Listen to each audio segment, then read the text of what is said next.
por seus próprios fundamentos e sem nenhum requisito para necessário que seja a sua modificação. Agradeço e encerro a minha fala. Obrigado, doutor.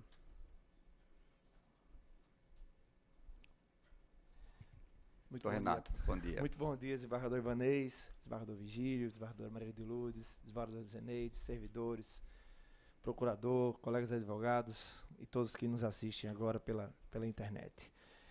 Desembargador, eu estava aqui assistindo a sustentação oral da Unimed no caso passado, que eu também tenho várias ações também em defesa dos autistas, e eu estava assistindo agora do colega advogado, e a impressão que eu tenho é que realmente é como o doutor Bruno falou.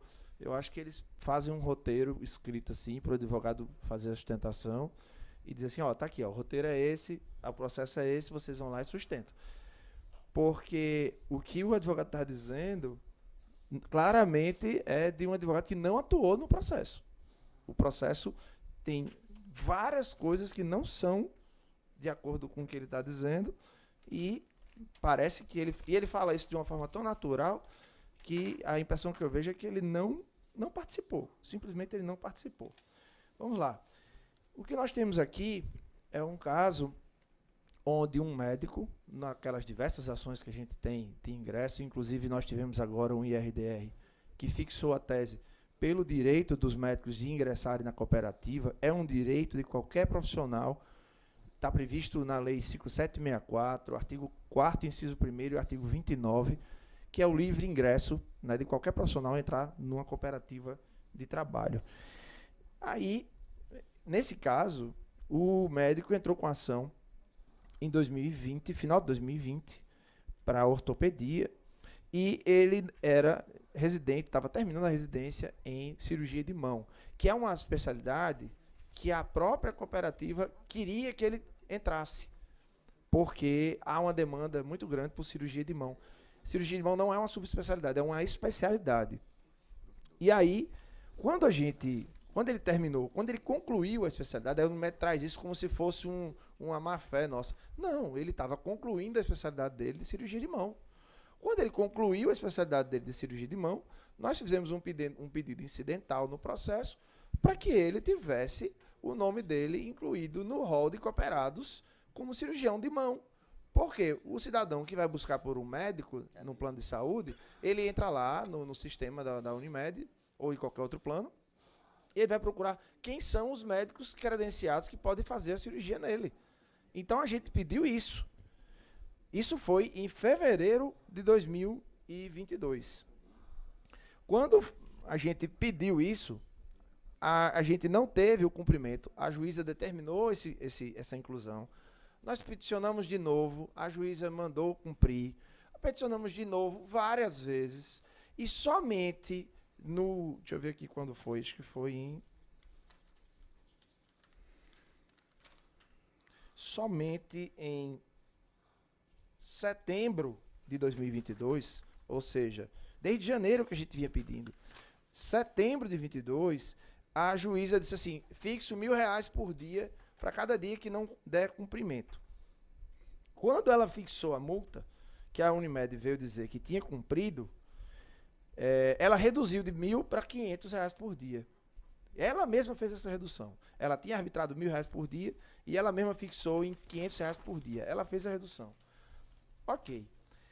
E aí, a Unimed, nos autos, ela comprova isso. Ela tem aqui no próprio agravo de instrumento, eu vou ler, ela diz assim, a Unimed Natal tomou ciência do comando exarado, expediu memorando cientificando todos os setores com o dever de inclusão do médico na cooperativa no dia 15 de fevereiro de 2022. Petição de ID 78650267 e outros 3 IDs aqui.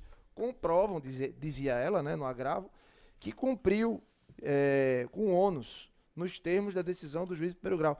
Ou seja, quando ela traz o agravo, ela está dizendo que cumpriu com a liminar na época, mas só que ela está falando da liminar de ortopedia e não de cirurgia de mão. Ela quer dizer que cumpriu, mas ela não cumpriu. Então a juíza disse, não, vocês não cumpriram, eu vou arbitrar aqui a multa porque vocês não cumpriram. Ok. Então, quando ela agrava, ela traz esses argumentos dizendo que cumpriu, o que não é verdade. A gente faz as contrarrazões mostrando que ela não cumpriu. Ok. E o desembargador Ibanez, no voto monocrático, faz esse relatório. E quando ele vai julgar, ele traz um posicionamento do Superior Tribunal de Justiça, que entendeu, né, é a súmula 410 do STJ. Essa súmula veio logo depois da instauração do Código de Processo Civil de 2015, que ela falava da necessidade de intimação pessoal do devedor, né, na constituição de cobrança de multa por descumprimento. Vamos lá. A doutrina, primeiro vamos falar da doutrina com relação a isso. A doutrina é unânime, no sentido de que esse posicionamento de manter a exigência do Código de Processo Civil de 73, ele é anacrônico, né? Ele não deve ser mantido. Então, Marcos Vinícius Rios, o processualista, ele fala que diante do artigo 513, parágrafo 2º, inciso 1º do Código de Processo Civil, surgiu importante controvérsia a respeito da manutenção da necessidade de intimação pessoal do devedor para cumprimento da obrigação, tendo forte corrente doutrinária sustentado o overruling da súmula 410. Misael Montenegro Filho, ele fala o seguinte: o Código de Processo Civil de 2015 pôs uma pá de cal na discussão através da norma em comentário. A regra é de que o devedor seja intimado através do seu advogado, o que valoriza os princípios da celeridade e da razoável duração do processo, só se justificando a sua intimação pessoal quando for pobre na forma da lei, desde que representado por defensor público, quando não tiver advogado constituído nos autos, e por edital, quando houver sido citado desta forma na fase de conhecimento, não participando do processo, caracterizando a sua revelia. Então, assim, o desembargador Ibanez entendeu, pela manutenção do posicionamento da STJ, trouxe acho que 2 julgados desse tribunal, entendendo que não poderia ser aplicada a multa pelo fato de não ter tido a intimação pessoal. Veja bem, esse posicionamento de 2015, 16, né, do STJ, mantendo a previsão do CPC de 2015, do CPC de 73, eu entendo um pouco que merece de reforma, merece revisão, porque a gente está falando hoje de sistemas de intimação que são muito mais eficientes do que antigamente. O escritório da Unimed, eu tenho certeza absoluta, o escritório da Unimed, que defende a Unimed, tem um sistema de intimação automático, onde o advogado consegue ver a decisão assim que ela é colocada no sistema. Assim que vai para o PJE, não é intimação, não. O sistema avisa ao escritório assim que a decisão sobe. Aí ele passa mais 10 dias para ter aquela intimação automática, para começar até o prazo. E a Unimed, nesse caso aqui, ela não discute isso, ela não discute a questão da intimação. A Unimed, ela traz uma comprovação, na verdade, de que já sabia, de que tinha memorandos internos mandando cumprir a primeira decisão, e ela não reconhece que ela não cumpriu com a segunda decisão. Então, é preciso que a gente reveja isso, né, que Vossas Excelências revejam isso, porque o que a gente está vendo aqui é a Unimed confessando que sabia, a Unimed dizendo que cumpriu, mas não cumpriu. A decisão partiu, inclusive, quando teve o agravo do desembargador Ibanez, mandando cumprir naquela época. E ela reiteradamente não cumpriu. Aí, quando a juiz arbitra a multa, ela fala que já tinha cumprido. Não é verdade. Isso não é verdade. Então, eu peço a Vossas Excelências que revejam esse posicionamento de entender que era necessária a intimação pessoal, porque nenhum juiz faz isso.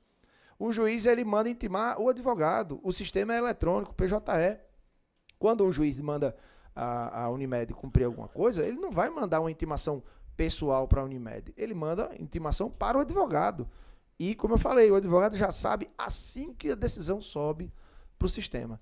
Então, eu penso que isso causaria um benefício muito grande para a empresa, fazer essa derrubada dessa multa. A gente vê inúmeros casos onde os planos de saúde não cumprem com as suas liminares, né? Então eu penso que manter esse posicionamento torna muito fácil para os planos não cumprirem. A gente está com um caso agora na 17ª contra a Apivida, de um imunobiológico que faz mais de um mês que a Apivida não cumpre, né? E a gente lutando para que a gente tenha a aplicação de multa para poder forçar o plano a dar cumprimento da decisão judicial.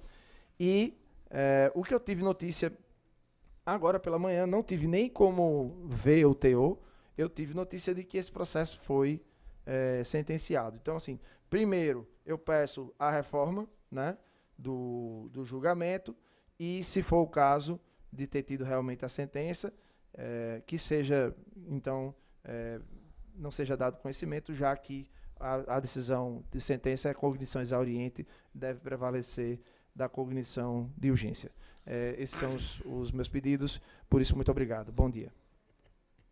Bom dia. Meu voto é pelo provimento do recurso e a decisão fica a unanimidade. Recurso agravo provido. Muito obrigado. O desembargador João Rebouças